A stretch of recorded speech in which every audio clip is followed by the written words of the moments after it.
अस्सलाम वालेकुम। Serum enzyme से अगर हम बात करें तो इनकी कंसंट्रेशन स्पेसिफिक कंडीशंस के अंदर इंक्रीज़ कर रही होती है और स्पेसिफिक कंडीशंस के अंदर डिक्रीज़ कर रही होती है। अगर हम एसिड फास्फेटेज़ की बात करें तो एसिड फास्फेटेज़ जो होता है वो सेवरल कंडीशंस के अंदर इंक्रीज़ हो रहा होता है, जिन्हें हम पीटीसीएल से याद रख सकते हैं कि प्रोस्टेट कार्सिनोमा के अंदर फर्स्ट सी इंक्रीज़ कर रहा होता है, वेगेट्स डिजीज़ के अंदर इंक्रीज़ कर रहा होता है, थ्रोम्बोसाइटोसिस के अंदर इंक्रीज़ कर रहा होता है और साथ ही साथ हमारे पास ल्यूकीमियाज वगैरह के अंदर इंक्रीज़ कर रहा होता है and there are other many conditions too. उसके बाद आ जाता है अल्कलाइन फॉस्फेटेज़। अल्कलाइन फॉस्फेटेज़ जो होता है ये ऑब्स्ट्रक्टिव जॉइंटिस में इंक्रीज़ कर रहा होता है, that is an important condition to remember. उसके अलावा पेगेट्स डिजीज़ के अंदर इंक्रीज़ कर रहा होता है। तो हम इस तरह करेंगे कि फॉस्फेट का ओ हम ऑब्स्ट्रक्टिव रख ले रखेंगे, पी जो होगा पेगेट्स के लिए रखेंगे और अल्कलाइन का के उठा लेना है कि किडनी के प्रॉब्लम्स हो रही हैं और अल्कलाइन का एल उठा लेना है कि लिवर डिजीज़ भी हो रही हैं। ठीक है। एल्डोलेजिस।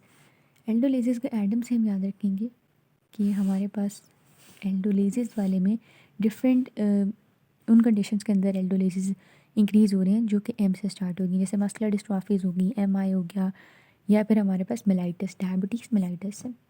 उसके बाद एमाइलेज जो होता है वो हम क्लिप से याद रखेंगे, माइलेज क्लिप,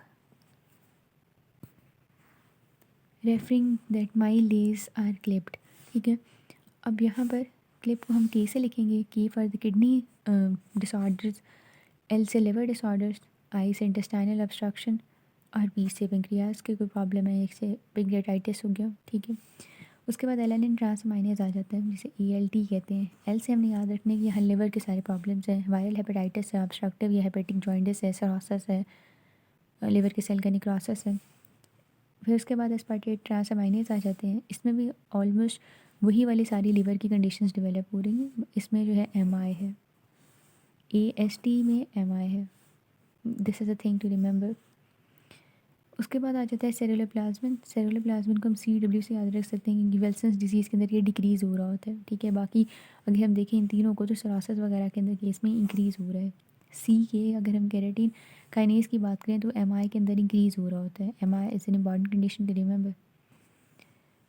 उसके बाद गैमा ग्लूटामाइल ट्रांसपेप्टाइडेसेस आ जाते हैं जिसे हम GTA से याद रख सकते हैं कि हमारे पास ए से चीज़ें स्टार्ट हो रही हैं, अल्कोहलिक सिरोसिस और एंटी कन्वल्जेंट्स जो लोग यूज़ कर रहे होते हैं उनके केस में, और एक्यूट हेपेटोबिलियरी डिजीज़ होती है उसके केस में हो रहा होता है।